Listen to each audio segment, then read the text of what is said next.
saya lebih cepat eksekusinya ya, bukan masalah hukumnya tetap berjalan. Karena awal itu Mas Rio tidak ditolak masalahnya. Iya. Kalau Akmal kan ditolak mau lapor Jokowi. Iya. Udah lapor belum? Polri sebagai penyidik Bang Akmal, itu juga mereka harus mengevaluasi nih. Kenapa sih sampai saat ini muncul 2 laporan dengan terlapor yang sama? Ya. Itu kan disebabkan karena Terus kalau mungkin itu diebot berarti panpelnya kan, walaupun pampel bagian dari klub, tapi pampel juga kan mendapatkan dana dari misalkan terorisme, dari perjudian dan lain-lain, itu merupakan salah satu ancaman tindak pidana pencucian uang (TPPU). Jadi 3 unsur pidana ini sebenarnya itu cukup bahaya. Kan dia beli dari siaran yang dilakukan oleh production house, yang production house-nya punya Bali United itu gitu kan. Jadi sebenarnya itu juga kena loh untuk tindak pidananya. Itu bisa dijerat tindak pidananya. Artinya apa di sini, teman-teman semuanya? Bahwa sebenarnya kalau penyidik mau meluaskan penyidikannya, itu tentunya tanya kawan-kawan yang Persita ada, kemudian Madura United kan di ebotnya ada. Jawaban mereka kan simpel aja, yang di kaos saja boleh, masa kita nggak boleh di ebot kan gitu kan? Artinya kan ini pembiaran. Secara teoretikal kalau mahasiswa hukum harus diproses. Tapi kalau kita sebagai masyarakat biasa ya kalau bisa diproses gitu.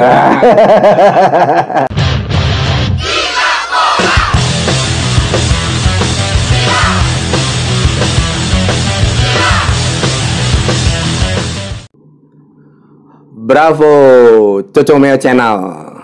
Apa kabar? Semoga semua dalam keadaan sehat walafiat.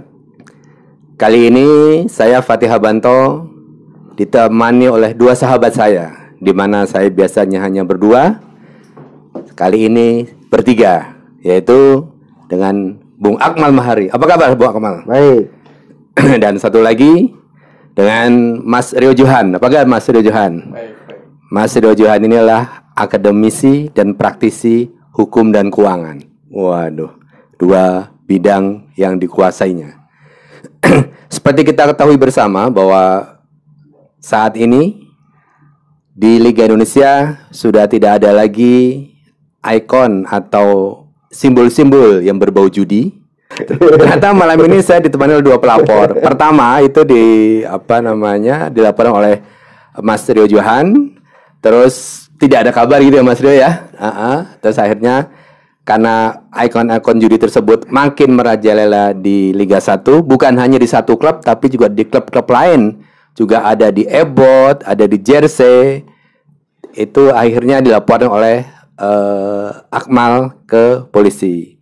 Nah, pada pelaporan itu juga yang saya baca banyak drama nih. Betul. Bahkan kalau saya lihat adalah dramanya ditolak gitu, sempat ditolak gitu. Gimana ya ceritanya supaya kita jadi clear semua? Ya, pertama kan kita melapor atas nama warga negara, kemudian mewakili masyarakat yang gelisah dan galau lah dengan iklan rumah judi yang masif. Kebetulan pekan lalu tanggal 8-9 itu kan kalau nonton bola ada 3 event atau 3 pertandingan bola yang ada SBO Top tayang di situ gitu. Kemudian kita laporkan, tapi kemudian ada miskomunikasi dari penyidik-penyidik yang dikatakan bahwa sudah ada laporan sebelumnya yang oleh Rio. Sementara oleh Rio saya saksinya. Ya kan? Saya saksinya. Kalau masalah yang oleh Mas Rio itu yang ada di 3 klub. Di 3 klub. Sama sekarang juga saya ada di 3 klub dong. Tapi klub berbeda kan? Iya, berbeda. Kalau dulu kan memang itu menempel di jersey. Kalau ini kan menempel ada di Ebot. Iya. Gitu. Ya, jadi saya ditolak dengan alasan katanya sudah ada pelaporan dari Rio Johan Utama. Ya saya sampaikan Rio Johan itu teman saya. Saya aja saksinya gitu. Cuma permasalahannya saya melapor tidak bisa ditolak dong. Kan saya warga masyarakat. Bagaimana kemudian warga masyarakat lain yang melaporkan hal yang sama, nanti bapak jawabnya adalah sudah dilaporkan oleh pihak sebelumnya, jadi bapak tidak perlu melapor, bapak tunggu saja kita panggil sebagai saksi. Alasannya seperti itu. Dan alasan itu saya tidak bisa terima gitu. Saya sampaikan ini kalau saya ditolak, saya akan ngomong ke media. Saya kemudian kenapa akhirnya memberanikan diri melapor? Salah satu penyebabnya adalah karena yang dilaporkan Rio progresnya tidak begitu cepat. Karena ada kesadaran 2 tim melepas, tapi kemudian yang satu dibiarkan dengan tambahin net yang akhirnya diikuti oleh tim lain. Nah, ini yang membuat saya rasa saya melapor. Jadi ada 2 laporan yang berbeda harusnya. Nah, itulah yang kemudian ramai. kemudian bersikeras bahwa saya ditolak laporannya oleh para penyidik-penyidik ini, penyidik-penyidik muda katanya.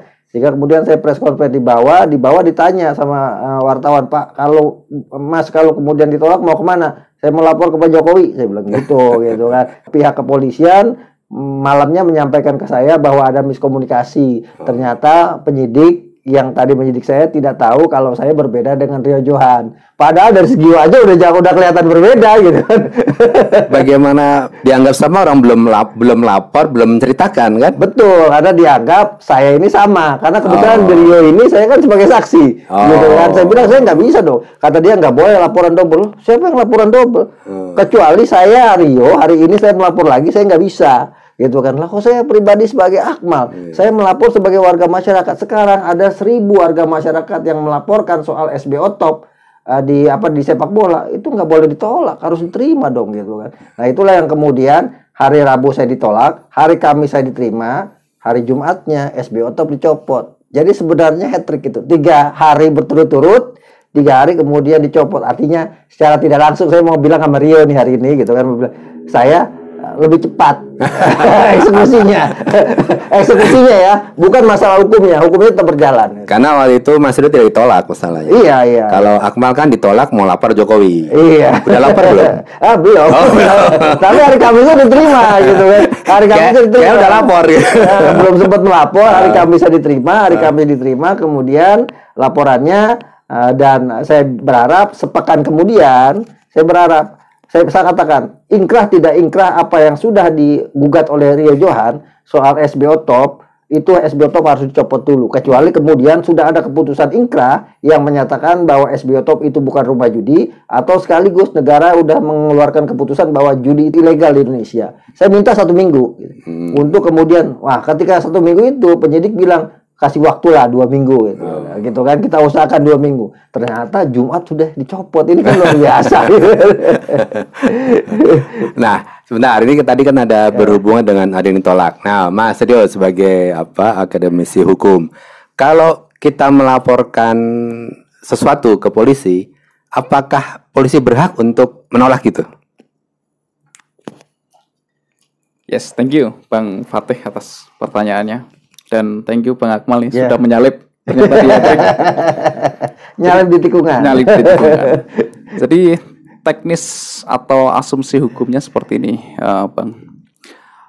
Pada asasnya itu kalau kita ngomongin berkaitan dengan setiap warga negara itu berhak untuk melakukan pelaporan dan pengaduan. Itu diatur di dalam pasal 108 ayat 1 KUHP, Kitab Undang-Undang Hukum Acara Pidana.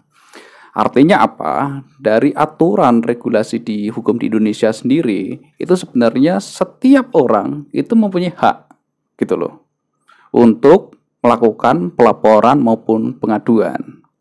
Lalu di lain aturan juga itu adalah pasal 17 Undang-Undang Nomor 39 tahun 1999. Itu sebenarnya dasarnya itu adalah setiap orang itu juga berhak untuk memperoleh keadilan dengan bisa menggugat, melaporkan, termasuk juga melakukan pengaduan.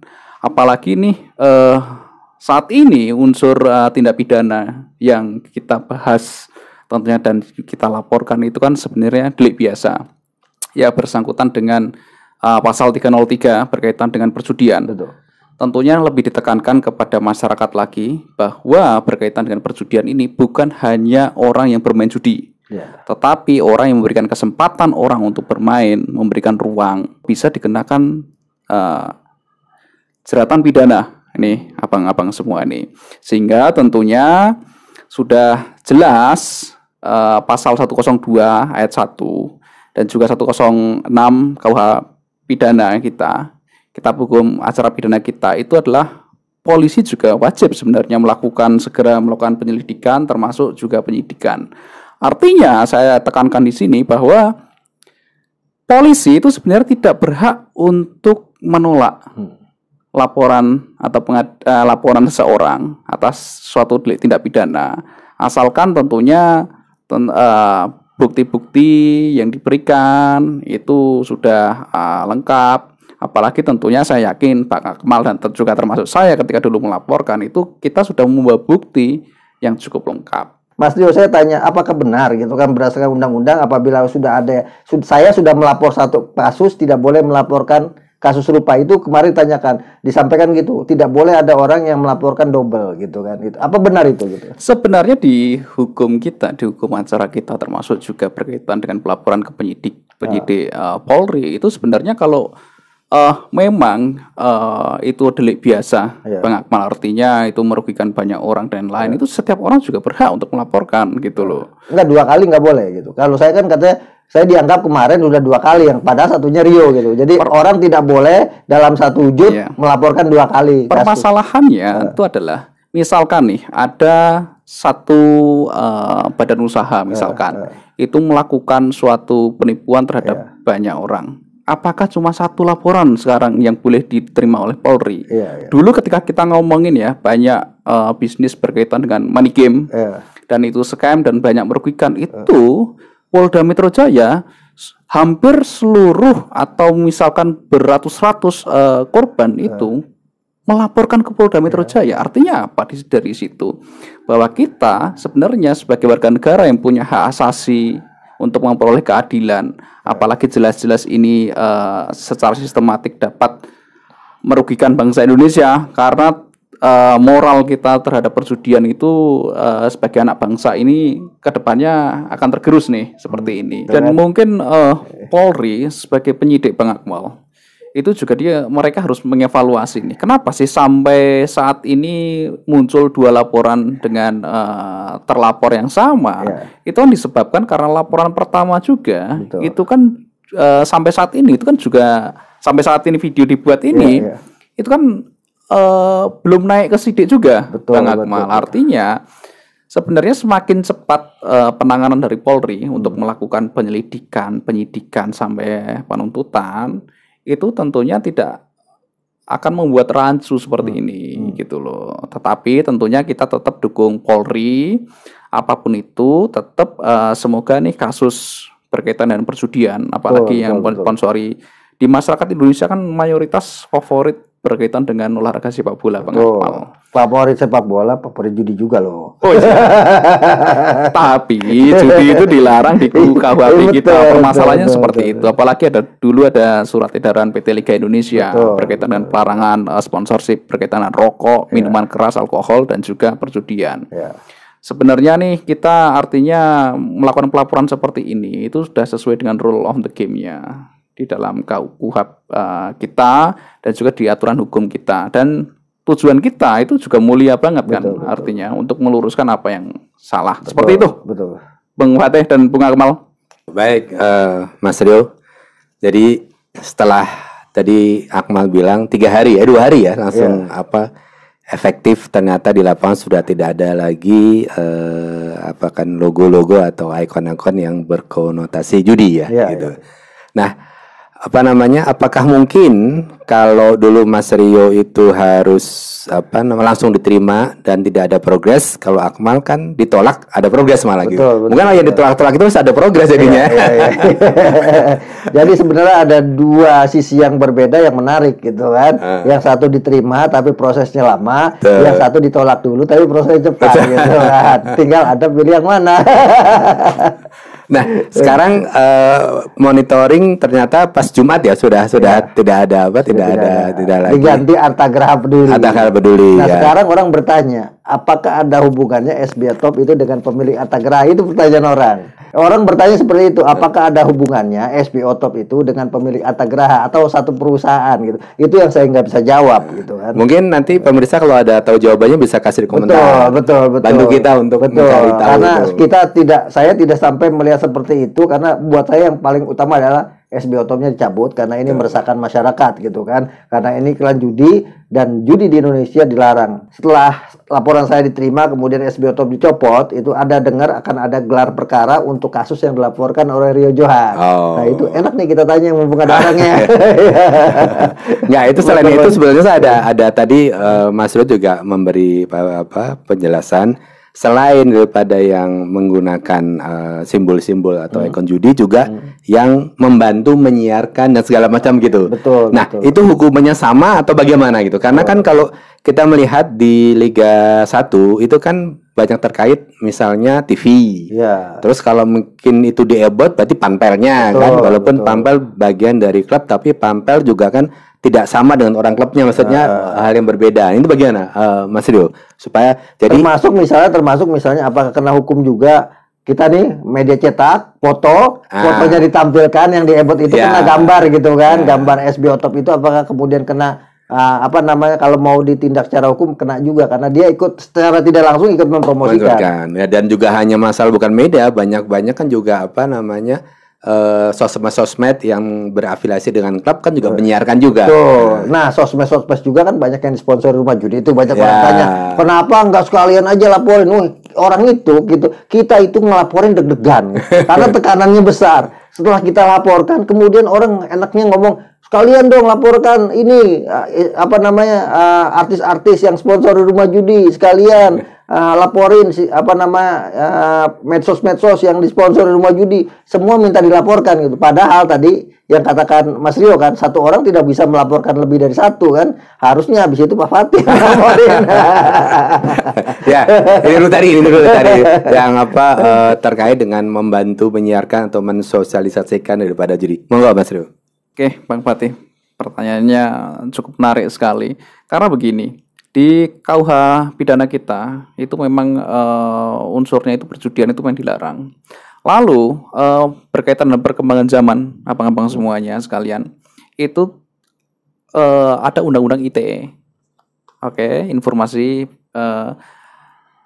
itu undang-undang tersebut itu juga mengatur barang siapa yang menyiarkan, mempublikasikan dan menyebarkan luas hal-hal unsur-unsur yang berkaitan dengan hal yang diatur itu banyak, termasuk juga perjudian, itu juga kena loh untuk tindak pidananya. Itu bisa dijerat tindak pidananya. Artinya apa di sini, teman-teman semuanya, bahwa sebenarnya kalau penyidik mau meluaskan penyidikannya, itu tentunya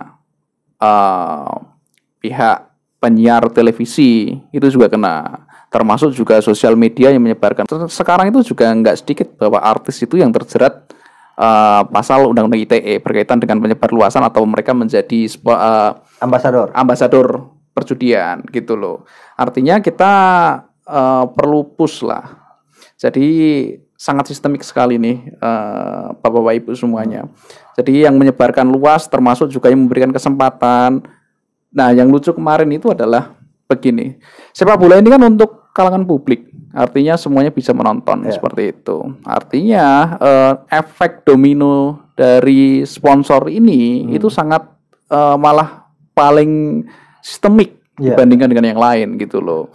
Artinya pihak broadcast media itu juga kena, termasuk juga kemarin Bang Akmal kalau nggak salah riset. Wah, kalau nggak salah punya Persija atau punya siapa ya? Kok nggak ada gambar pemain yang lawan lawan apa itu? Lawan Persikabo gitu loh. Ada pemain Persikabo yang ditampilkan dia sendiri. Gitu. Itu artinya apa?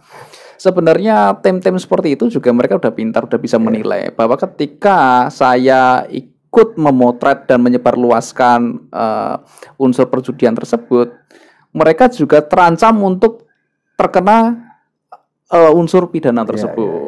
Sehingga tentunya kenapa kemarin itu salah satu terlapor Bang Akmal itu adalah PT Liga Indonesia, e-board elektroniknya itu juga menampilkan logo rumah judi gitu loh. Dan di situ itu artinya apa? Unsur memberikan kesempatan untuk logo tersebut tampil di e-boardnya itu juga masuk unsur. Termasuk media yang menyuting itu dan menyebarkan luas. Nah, ini kita dorong nih penyidik berani enggak ini sampai mereka memperluas jangkauannya sampai pemilik hak siar. Iya, seperti itu. Artinya ada ancamannya, Bang Martin, itu bukan main-main seperti itu.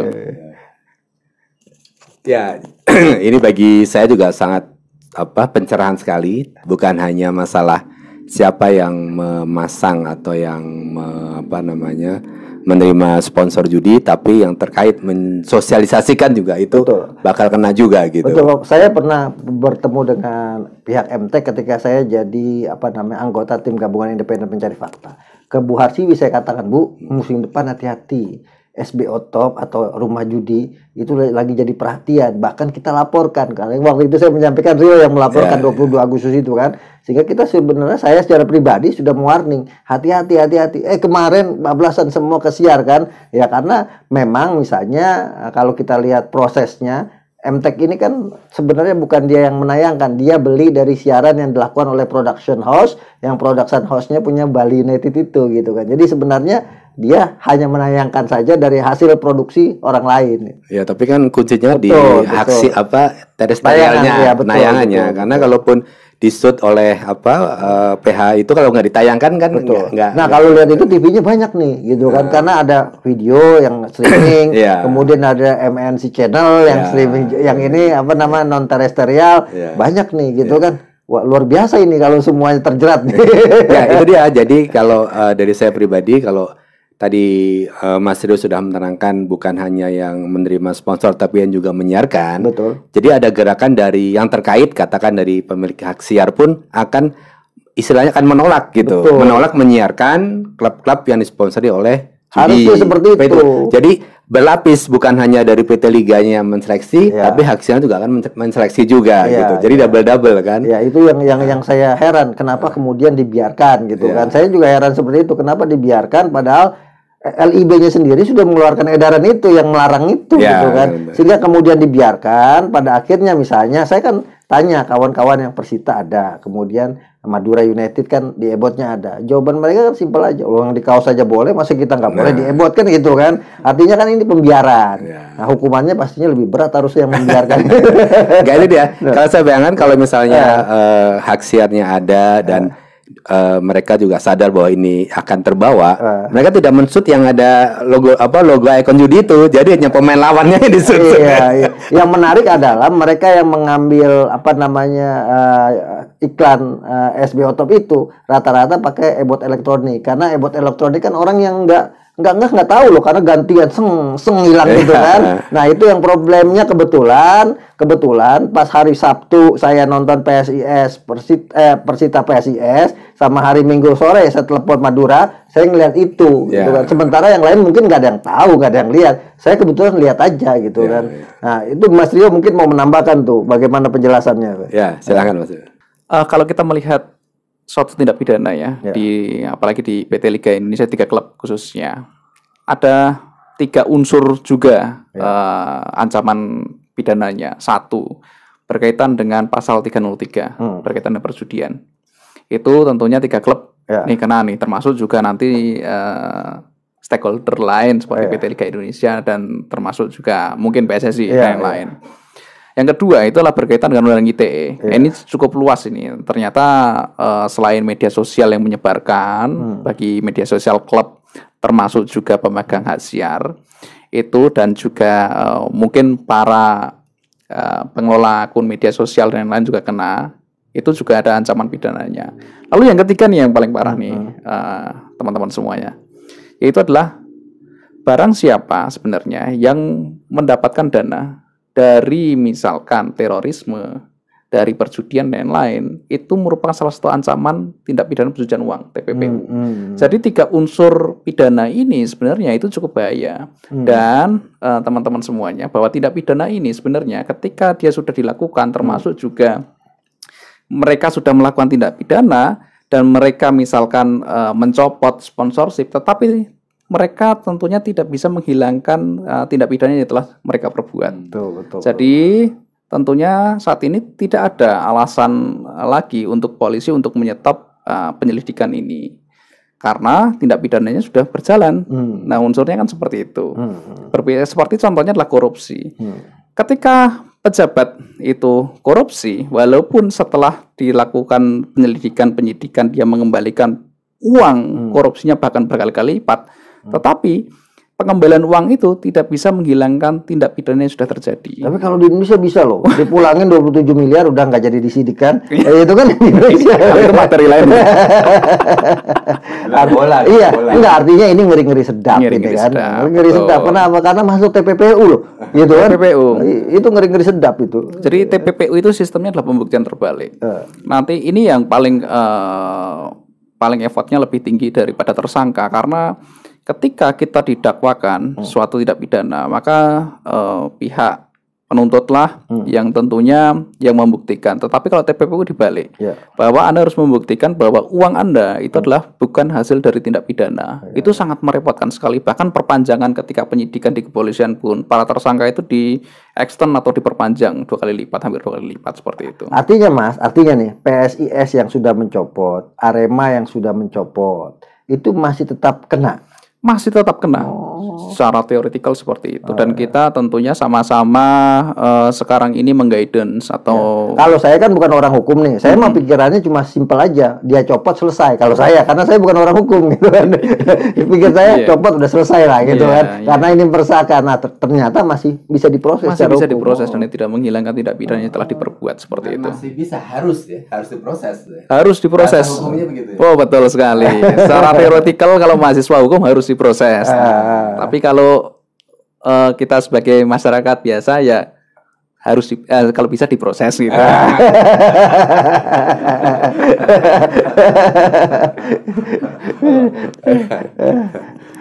Ya, luar biasa. Kali ini saya pribadi ini pencerahan sekali karena semakin mengerti atau melek dengan hukum yang terkait dengan judi dan terkait dengan TPPU ya. TPPU itu singkatannya tindak pidana pencucian uang, betul ya Mas? Nah, supaya sering nyingkat-nyingkat tapi nggak tahu artinya. Bingung juga. Saya juga dari tadi mikir apa ya.